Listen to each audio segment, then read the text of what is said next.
Ser podcast. Episodio 124. El año de la I. ¿Qué tal a todos? Hola Antonio. ¿Qué tal Nerea? Hola a todos. La Federación Estatal LGTBI dedica este año 2026, su año temático, a visibilizar las realidades de las personas intersex y a reivindicar sus derechos. Lo hace bajo el lema Corporalidades intersexuales, derechos reales, y hace hincapié en la exclusión sistemática que han tenido estas personas por parte de los discursos mediáticos, educativos, legislativos y sociales. Además, se enfrentan a menudo a la estigmatización y a las prácticas médicas no consentidas y en muchos casos altamente reprobables. No estamos hablando de un segmento minoritario de la población. Las estadísticas que existen sobre personas intersexuales sobre el total de la población son muy diversas. Se mueven entre un 0,5 y un 1,7%. Si lo trasladamos a España, estaríamos hablando de entre 250.000 y 850.000 personas. Es decir, es como si se estuvieran ignorando los derechos de una provincia como Huesca, si nos fiamos del rango menor, o como Murcia, si nos atenemos al 1,7%. Hoy hablamos sobre la I, pero ya sabéis que de entrada tenemos un compromiso con la T. Enseguida ponemos todo esto en orden. Lo normal. El podcast de Antonio Nuño y Nerea Pérez de las Heras.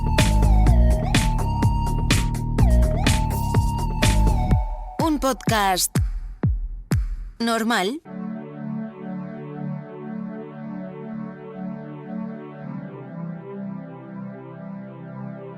Vamos a situarnos en el miércoles 22 de abril. Nuestra amiga, aún sin nombre, acude al endocrino para que le confirme que todo está correcto, que puede comenzar el proceso de transición. Vamos a escuchar una serie de palabras a continuación a los que quizás no estéis habituados. Os contamos por encima de qué van. Los estrógenos son hormonas sexuales femeninas que, entre otras cosas, desarrollan los caracteres sexuales secundarios como las mamas o las caderas. La progesterona es una de esas hormonas. El Androcur es un medicamento antiandrógeno que bloquea la acción de hormonas masculinas como la testosterona. Finalmente, el hidrofenol es un medicamento utilizado para tratar la deficiencia severa de vitamina D y otros problemas óseos.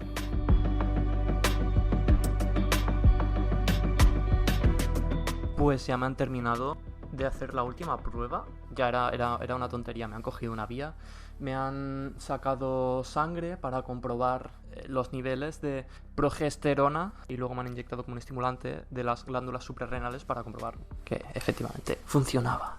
Según mi endocrino ya puedo empezar a tomarme las cosas. Tengo ya las pastillas, tengo ya los parches, me he comprado también un portapastillas simplemente para el Androcur.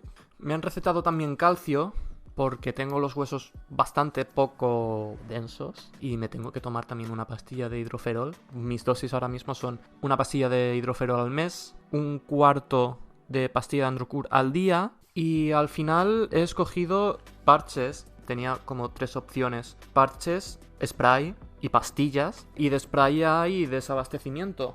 Entonces pues al final sale más a cuenta los parches porque, ¿para qué mentir? Son más baratos. Voy a empezar a partir pastillas, voy a empezar a prepararme todas las cosas. ¡Hala! Porque es lo que hay. Pues tenía pensado hacer una fiesta pre-hormonas y ponérmela pues ahí, pero yo creo que me viene mejor hacerlo así, bastante más tranquilamente, con mis ritmos, con mis tiempos, sin presión. Joder, que es la primera vez que me pongo estas cosas, que no sé cómo funciona. Estoy procrastinando medicarme. Es el primer día en tiempo que tengo nervios de verdad. Me dormí ayer con la misma sensación de si tuviera que coger un avión, el primer día de colegio, o sea, cosas así. He soñado además con que me hacían la prueba que me han hecho esta mañana, que era básicamente pues estar tumbado en una camilla. Primera pastilla, el hidroferol, tomada, 1 de 3. Esta ya la no tengo que tomar, solo la tengo que tomar una vez al mes. La primera dosis de Androcur, tomada. Y ahora voy a abrir el parche, que es muy gracioso porque tiene como... es metálico. Entonces voy a abrirlo por una mitad, es como si fuera una pegatina normal. Y esto el endocrino ha dicho que me lo ponga pues por la parte debajo del ombligo, más o menos la barriga, por la parte de los riñones. Yo me lo voy a poner en el riñón derecho. Es algo en lo que he estado pensando mucho, es una decisión muy importante para mí. No el hecho de tomármela, sino el hecho de dónde ponérmela. Y estos son 2 a la semana. Nada, es como si me hubiera puesto un trozo de celo. El celo que te vuelve completamente loca y que te hace curar la disforia de género. tú siempre te imaginas que cuando llegas a ciertos puntos de tu vida, no sé, te gradúas, consigues el trabajo que quieres y todo eso, buscas el final feliz. Ahora mismo, en este punto, es como si se terminara el episodio. Ahora hay que seguir. Algo que voy a tener que hacer todas las semanas, todos los días, porque me voy a tener que tomar la pastilla todos los días durante ya el resto de mi vida, poniéndome estrógeno. Es una mezcla de emociones porque no sé qué sentir.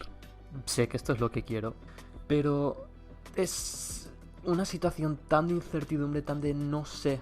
O sea, sé qué es lo que va a pasar a nivel físico, identitario, supongo, pero no sé lo que es lo que va a pasar específicamente a nivel físico, a nivel emocional. El proceso es distinto para cada persona y no sé cómo va a ser mi proceso, porque ahora acabo de cruzar la línea de meta, pero sigo corriendo y no sé dónde está la meta. Qué bien que podamos tener acceso a estas cosas. Una tontería, porque es una tontería como una casa que ha costado económicamente, en mi caso me ha costado entre nada y menos, gracias a viva la sanidad pública. No sabemos lo que tenemos porque esto ha costado muchísimo conseguirlo, muchísimo conquistarlo.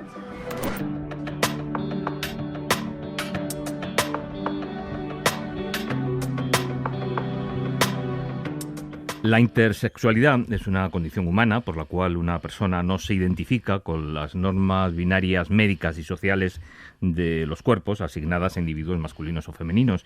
Las variaciones pueden encontrarse en los caracteres sexuales primarios, como genitales, internos y externos, los sistemas reproductores, los niveles hormonales y los cromosomas sexuales, o caracteres sexuales secundarios que se hacen patentes en la pubertad.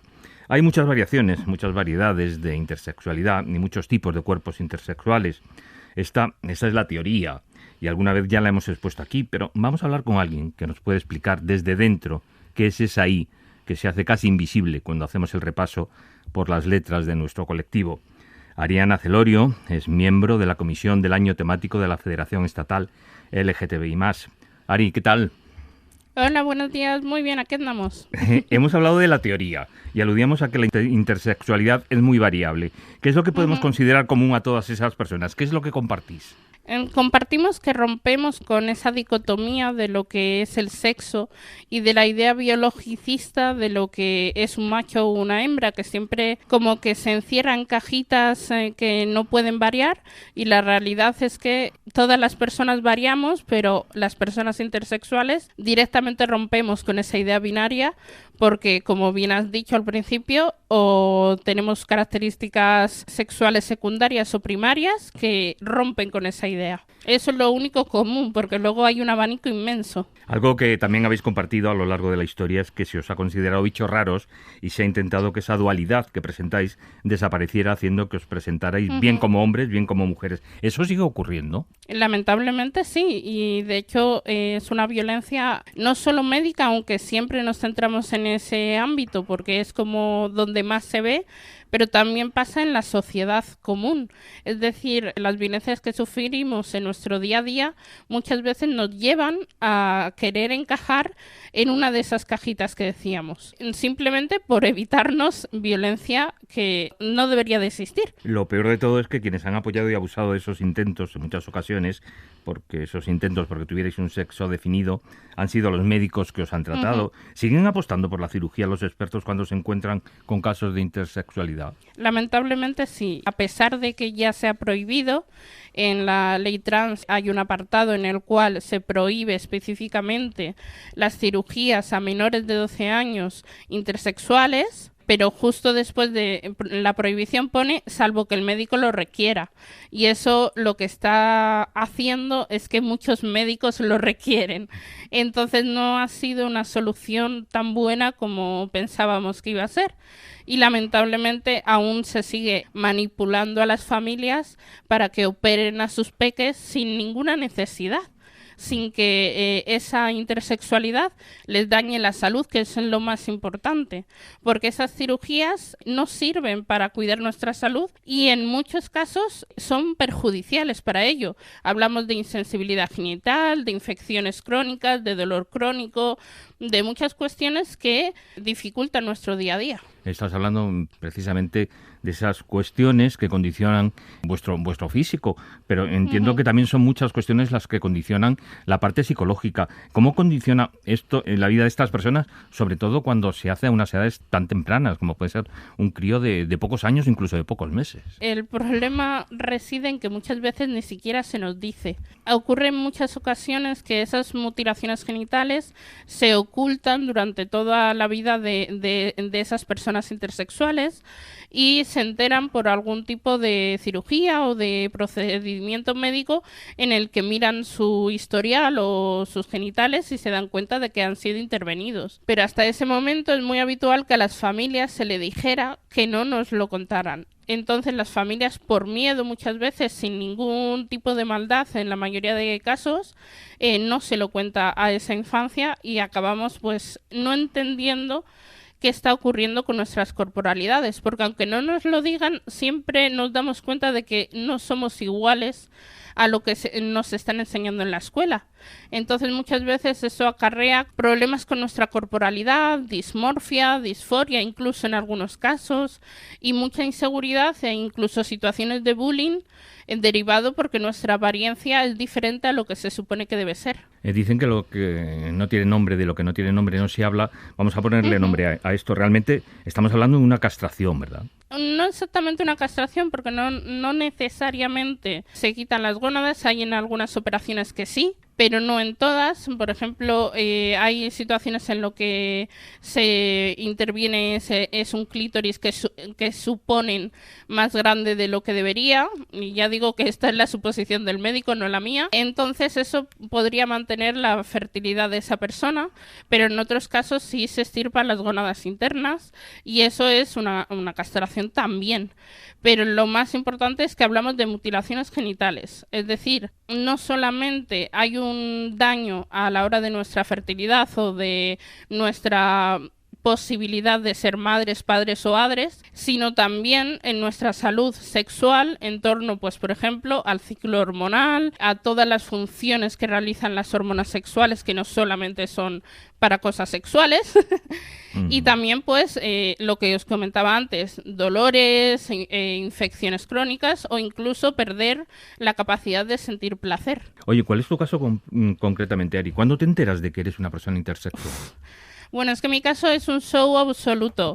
Yo me enteré de esto con 18 años, básicamente por una negligencia médica, y es que yo llevaba insistiendo en que había algo raro desde los 12 años y a mí no me querían mandar a ginecología. Entonces yo pasé toda mi adolescencia con una dismorfia sobre mi corporalidad, sobre mis genitales y sobre mi sexualidad, no comprendiendo qué era lo que ocurría. Y a los 18 ya tuve que amenazar con poner una queja para que me mandaran a ginecología, y ahí ya por fin supe qué era lo que ocurría y pude ponerle, no solución, porque yo tengo los mismos genitales con los que nací afortunadamente, pero sí que pude ponerle nombre y ponerle más medios para poder tener unas relaciones sexuales adecuadas a mi corporalidad. Tú además padeces una serie de enfermedades raras. ¿Ha condicionado eso tu forma de enfrentarte a la intersexualidad? Creo que lo que ha conseguido es que me lo tome con mucho más humor que la mayoría de gente, porque como ya estoy tan acostumbrada a ver médicos en mi día a día, pues es mucho más fácil. Pero sí que es verdad que cuando eres una persona con enfermedades raras o discapacidad, que también es mi caso, el tema de la sexualidad en general se trata muchísimo peor. Cuando yo voy a ginecología, lo primero, en muchos consultorios yo ni siquiera puedo entrar con mi silla de ruedas. Pero es que además se trata con muchísima más violencia porque se supone, como soy una persona disca, no voy a tener relaciones sexuales. Entonces se ha presupuesto en muchos casos que yo era virgen y que por lo tanto no había tenido relaciones sexuales y que no me podían explorar, o que yo no quería que me explorasen, y durante muchos años se me negó asistencia médica en ginecología por este motivo, hasta que un día yo ya, harta de esto, les pregunté por qué estaba ocurriendo esto y ya tuve que poner otra queja. Aparte de todo, ya has comentado antes que tu caso era muy particular, tienes un problema de sobrepeso. ¿Se produce una acumulación de discriminaciones? ¿A la interfobia se une la gordofobia? Por supuesto que sí. De hecho, os puedo contar una anécdota de hace un año más o menos. El último ginecólogo con el que traté, yo iba porque se me estaba cayendo el pelo debido a mis índices hormonales. Y el señor me dijo, ¿por qué no te haces un bypass gástrico? Porque evidentemente mi peso tiene mucho que ver con que se me esté cayendo el pelo. Sí, es curioso además porque hemos leído como todos los médicos han decidido que el exceso de peso es la causa de todos tus males, tengan el origen que tengan, ¿no? Exacto. Y cuando eres enferma crónica, eso es una sentencia de mala praxis continua. Has hablado antes de la ley. ¿Ha resuelto de alguna manera la ley LGTBI trans algunos de esos problemas que habéis sufrido las personas intersexuales a lo largo del tiempo? Creo que lo que más estamos notando es que por fin está habiendo una visibilización de las realidades intersexuales. Pero en nuestro día a día yo creo que todavía no hemos conseguido alcanzar la igualdad legal real con el resto del colectivo, porque lamentablemente la ley salió muy recortada en derechos intersexuales. Había muchas cosas que las organizaciones intersexuales habíamos incluido en esa ley que finalmente no se incluyeron por temas políticos. Ari, creo que todas esas experiencias que nos has contado las recogiste en Disca, Loca y Bruja, un libro publicado por Wolfman's Creation. ¿Qué nos cuenta ese libro? Buah, te cuenta mi vida, básicamente. Que no es poco, ¿no? Yo lo defino como una autobiografía escrita desde la rabia, en la que narro todas las violencias que he vivido a lo largo de mi vida, y mira que soy una persona muy joven, para poder politizarlas y buscar soluciones comunitarias a todas esas violencias para que más gente no tenga que pasar por ellas. ¿Crees que puede ser útil para las personas intersex que desde la Federación se haya puesto el acento este año en la I, que se hable de ello y que la gente os conozca? Yo creo que es imprescindible y de hecho yo le agradezco muchísimo a la FEL el hecho de que por fin se esté visibilizando tantísimo la I, porque no solamente es por el año temático, se están poniendo muchísimos esfuerzos en que la I tenga por fin un espacio y que podamos hablar, nunca mejor dicho, pero también que podamos crear cosas dentro del colectivo y que podamos hacer activismo, que podamos hacer cultura y que por fin se tengan en cuenta nuestras necesidades. Ariana Celorio, miembro de la Comisión del Año Temático de la Federación Estatal LGTBI+. Oye, muchas gracias. Gracias a ustedes. Lo normal. Un podcast normal.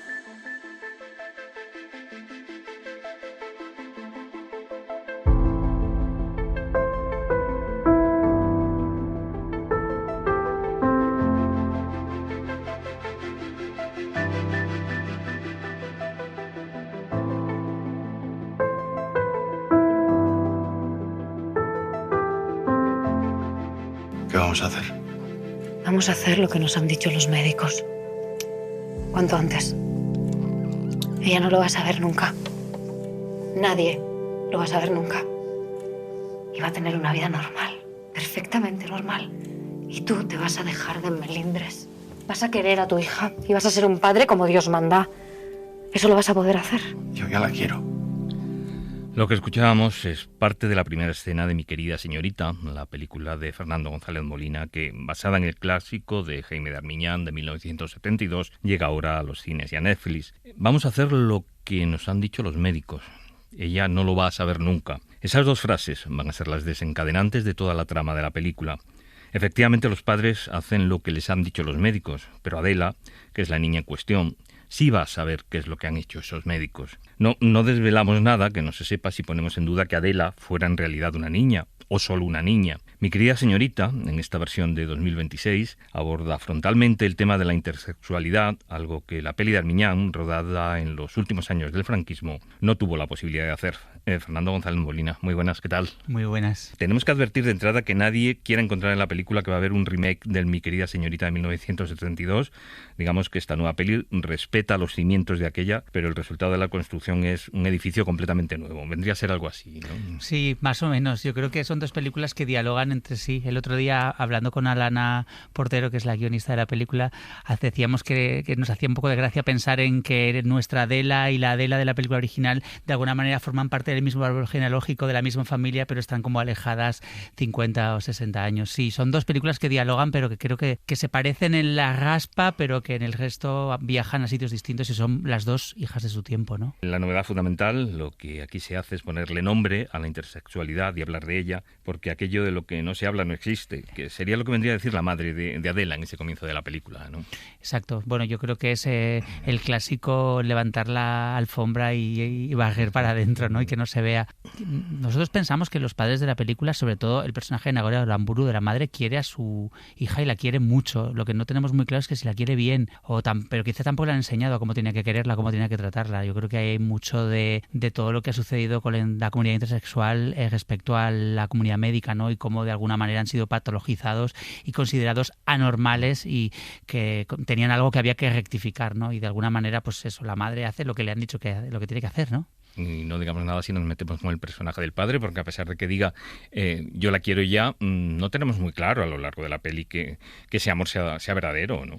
Bueno, no sé si es un amor verdadero, desde luego es un amor ausente, no es un amor desde lejos, ¿no? Es estos padres un poco que no han sabido si ya no han sabido cómo tratar en muchas ocasiones a sus hijos y en muchísimas ocasiones a sus hijas, imagínate a sus hijas intersexuales. Yo creo que ese padre se aleja progresivamente desde ese prólogo de esa hija, porque prefiere que la madre tome decisiones y haga, ¿no? Fernando, ¿por qué los Javis, que son los productores, y tú considerasteis tan importante que la actriz o el actor que interpretara esta película fuera intersexual? Pues mira, lo consideramos nosotros y te nombro de nuevo a Lana, porque para mí formamos parte como del cuarteto creativo de la película. No solo es la guionista, para mí es la ideadora, acompañadora, terapeuta personal que me ha acompañado en este viaje, y los cuatro teníamos claro que si hacíamos a la película era para hacer una película relevante que hablara de algo de lo que había que hablar, independientemente de su calidad cinematográfica, casi como elemento de discurso, y que para eso tan importante como ponerle nombre a la intersexualidad de la película había que colocar una actriz intersexual,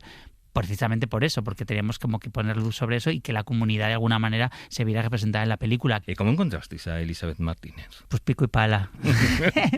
Pico y pala. Costó, ¿eh? Costó meses, sí. Básicamente porque estamos hablando de una comunidad que todo el rato el consejo que se le da es: tú no te enseñes, tú no te muestres, y total, si la gente no se va a enterar, ¿sabes?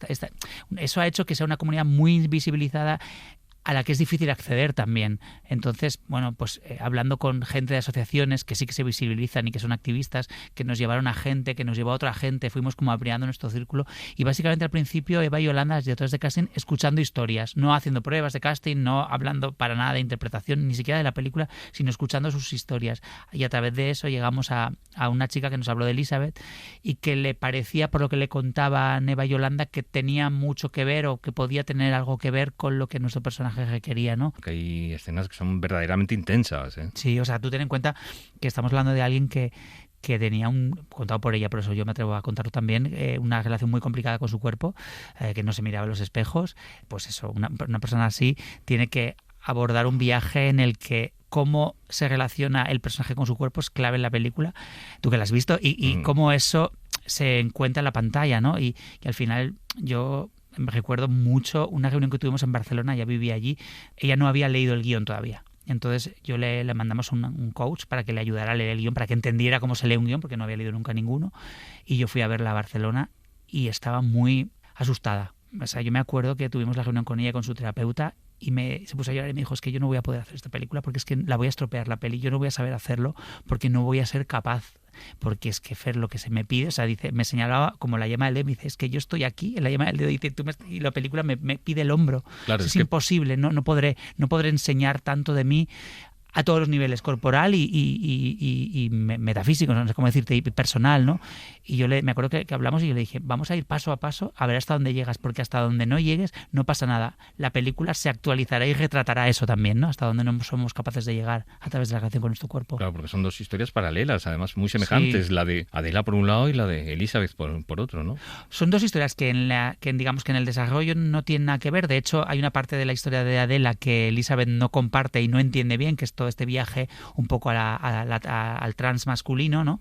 Que ya tenía muy claro siempre que era una mujer y que era una mujer intersexual. Nunca tenía este problema de identidad, pero sin embargo, sí en su relación con su cuerpo, sí en su trauma personal, sí en su vivencia intersex, ahí sí tenía mucho que ver, ¿no? Entonces, bueno, ella no llevaba tanto tiempo asumiendo esto, de hecho, mucha gente a su alrededor no lo sabía todavía, entonces, bueno, había que tratar esos elementos con cuidado. Tú ya has puesto el nombre sobre la mesa, tenemos que reconocer que aquí no somos imparciales, porque en este podcast se idolatra a Lana Portero. No me extraña, ¿eh? No me extraña. Pero creemos que en Mi querida señorita aparecen algunos de los mejores diálogos de la historia reciente del cine español. ¿Era necesaria una sensibilidad tan especial como la que tiene Lana para la construcción de esos diálogos? No, esos diálogos de la película completa. O sea, yo no me habría metido en este berenjenal que es acudir a una obra maestra del cine español reverenciada y traernos al 2026 traicionándola en algunos aspectos de su propia narrativa para intentar ser más justos con la historia intersex si no fuera con alguien como Alana, ¿no? Yo cuando me llamaron los Javis y me dijeron, mira, hemos pensado que sería muy interesante actualizar esta historia intersex y ponerle luz sobre estas sombras de las que te hablaba,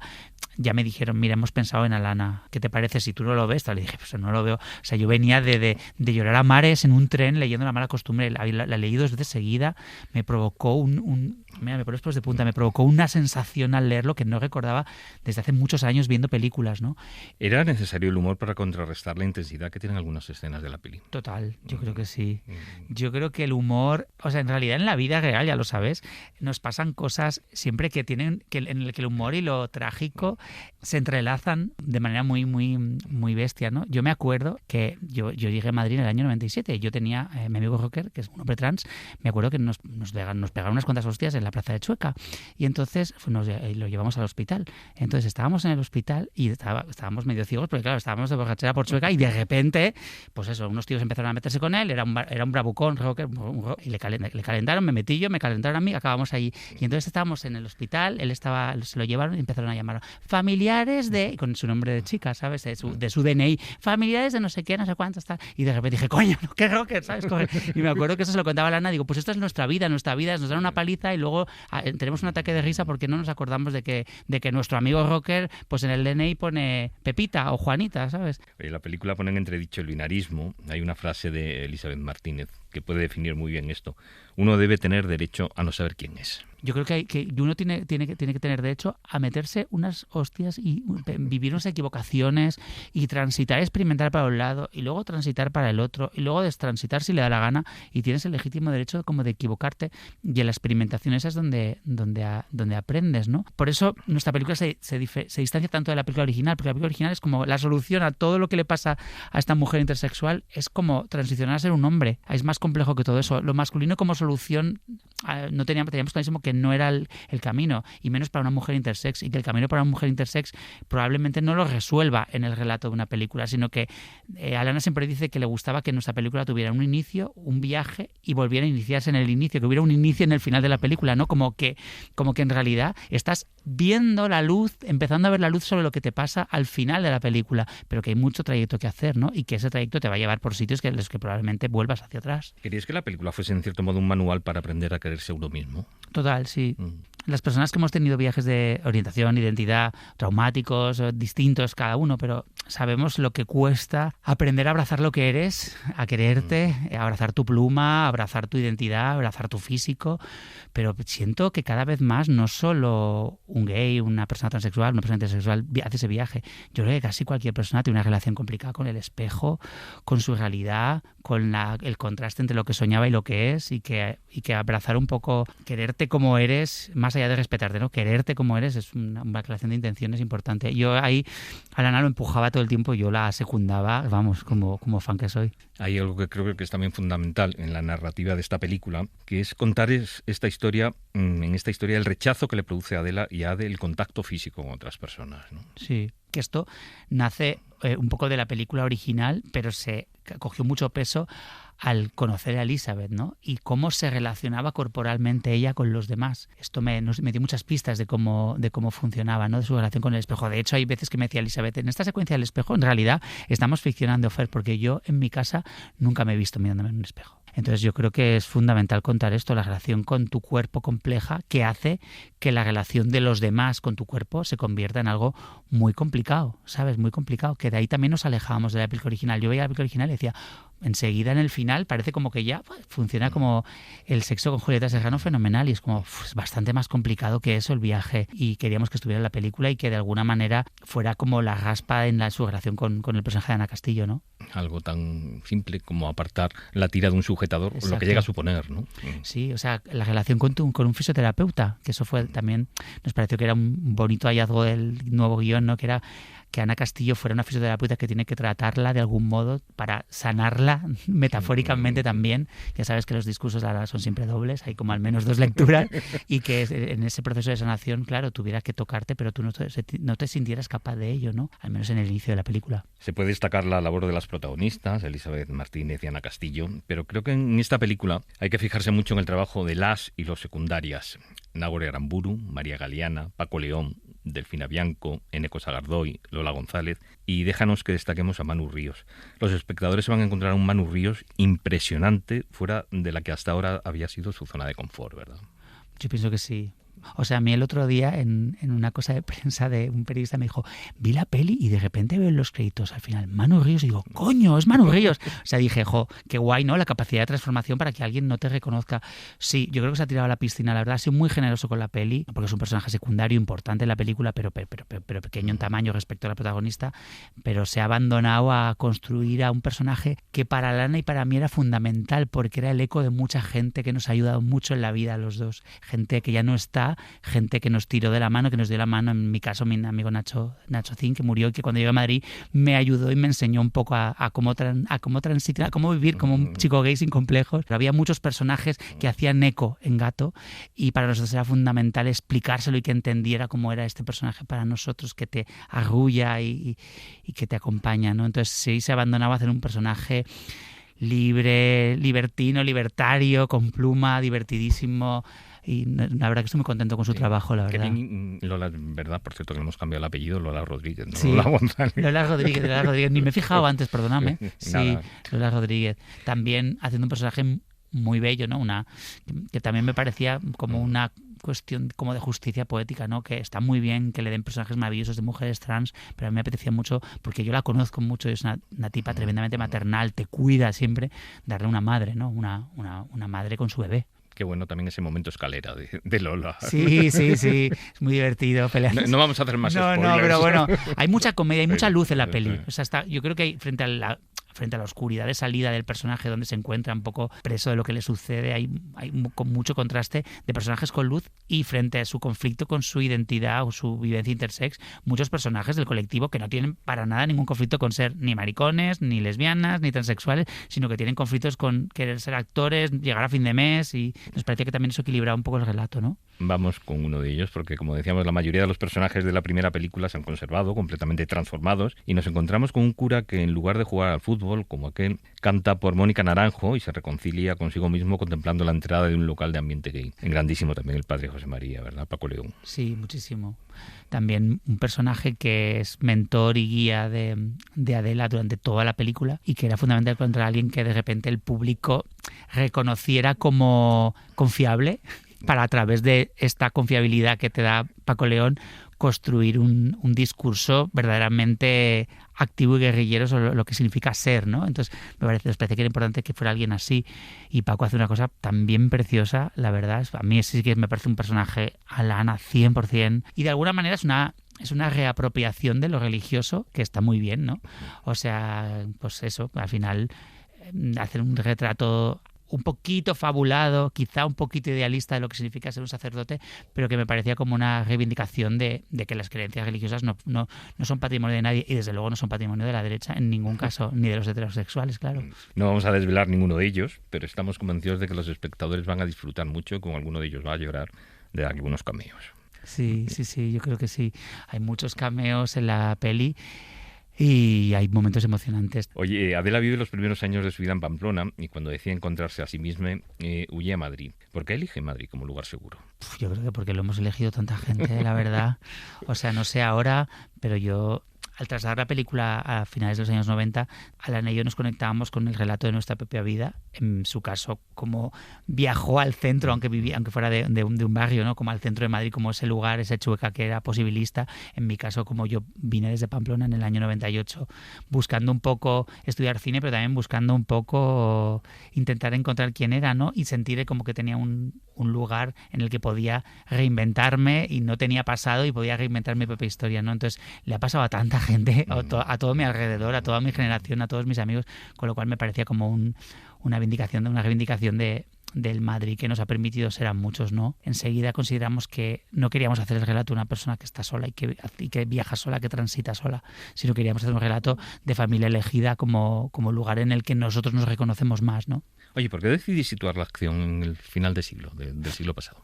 Pues por varias razones. La primera, por lo que te contaba de acercar al personaje a nuestra propia vivencia, porque Javi Ambrosi y Javi Calvo en las primeras reuniones siempre decían: aprovechad la película para contaros a vosotros, o sea, que sea una excusa para contaros a vosotros. Entonces, con Alana hablábamos de, ¿por qué no la llevamos a Pamplona, que tú eres de allí? ¿Por qué no? Que también es una ciudad de provincias, que puede funcionar el relato. ¿Por qué no hacemos que el personaje tenga nuestra edad, más o menos en esos años, para que podamos como compartir vivencias con el espectador y también, como eso, contarnos a nosotros? Y por eso la llevamos ahí. Pero también porque nos parecía que no podía suceder en la actualidad. El relato intersex ha cambiado mucho y creíamos que hace unos años... Quizás no tanto como quisiéramos. No tanto como quisiéramos, pero un poquito. Y de alguna manera nos parecía que hacer una película que hiciera, digamos, que se conectara de alguna manera entre la época de la película original, donde no queríamos ir porque ya estaba la película original, y la época actual, que es la que nosotros vivimos, ¿no? Entonces, colocarla en el cambio de milenio nos parecía importante. Y luego porque realmente en ese cambio de milenio se pavimentó mucho de los derechos y de las libertades que se consiguieron después, en ese 99, en ese 2000. Nos parecía que era una época clave para el activismo LGTBI y clave también para, digamos, algo tan básico como Chueca, el orgullo, tal, que en esos años, en ese año 2000, saltó de ser algo que sucedía muy en las márgenes de Chueca a expandirse y creció exponencialmente muchísimo. Entonces, todo esto nos parecía que era bonito contarlo, ¿no? Contar esa época del Madrid activista que puso las baldosas y el suelo para todo lo que sucedió justo en los años después. Y la figura de Dolores Vázquez por ahí pululando como llamada de atención, ¿no? Bueno, es que yo creo que ejemplifica, fue como el último gran caso mediático de condenar a alguien por su aspecto o por lo que parece ser, ¿no? O al menos algo tan heavy, ¿no? Es que tú lo analizas y es una señora que fue condenada públicamente porque parecía antipática y parecía lesbiana. Anais Nin, Gertrude Stein, Dreyer, Almodóvar. ¿Es la cultura una importante herramienta para la sanación? O sea, desde luego es una casa, porque siempre hablamos a la de que esta película es una película casa. Yo creo que es una casa donde cuando no sabes dónde ir, pues llamas a la puerta de libros, de canciones, de películas, incluso de cuadros que nos ayudan un poco a encontrar quiénes somos, mucho más todavía en la época en la que nosotros vivimos, donde no había redes sociales y donde intercomunicar con gente como tú era mucho más difícil, con lo cual a veces no podíamos comunicar con gente directamente, pero sí a través de libros, a través de películas. Y Alana y yo compartíamos la sensación de que las películas de Pedro Almodóvar nos habían explicado de alguna manera quiénes éramos, ¿no? Que seríamos muchos de nosotros sin la ley del deseo, ¿no? Claro. Que seríamos muchos de nosotros en la ley del deseo, que nos explicaba también cómo sentíamos, ¿no? Entonces, pero incluso las películas que no son tan obviamente gays, por ejemplo, también nos contaban mucho de un mundo que quizás no era literalmente así, pero el nuestro interno sí se parecía mucho a ese mundo, ¿no? Y sí que nos ayuda o la literatura o incluso la música, ¿no? Incluso las canciones, ¿no? Entonces nos parecía que hacer un homenaje a la lectura, al arte como sanador, nos parecía que también era bonito en la película, ¿no? Fernando González Molina, le deseamos todo el éxito del mundo a mi querida señorita. Muchas gracias. Muchas gracias a vosotros.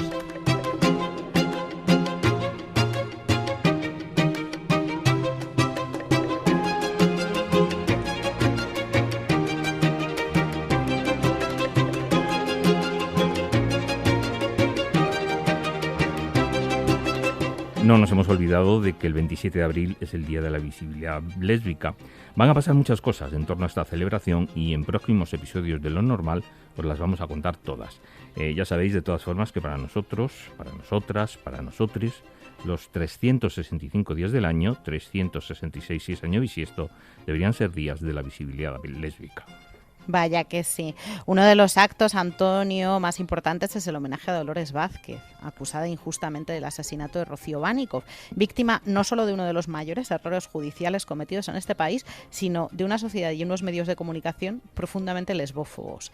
El caso de Dolores Vázquez no es tan lejano en el tiempo, pero nos confirma cómo hemos cambiado como sociedad. Estaremos en ese acto y os contaremos lo más importante que en él suceda en el próximo episodio de Lo Normal. Nos despedimos hasta el próximo episodio en compañía de Lucas Mayoral, María García Beberide, Ignacio Díaz y Carlos Nicolás. Hasta pronto. Chao.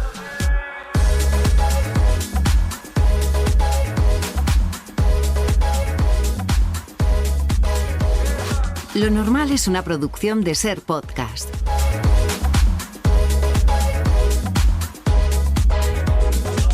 Dirección y presentación, Nerea Pérez de las Heras y Antonio Nuño. Guión y producción, Tony Quart. Realización, José María Sendra.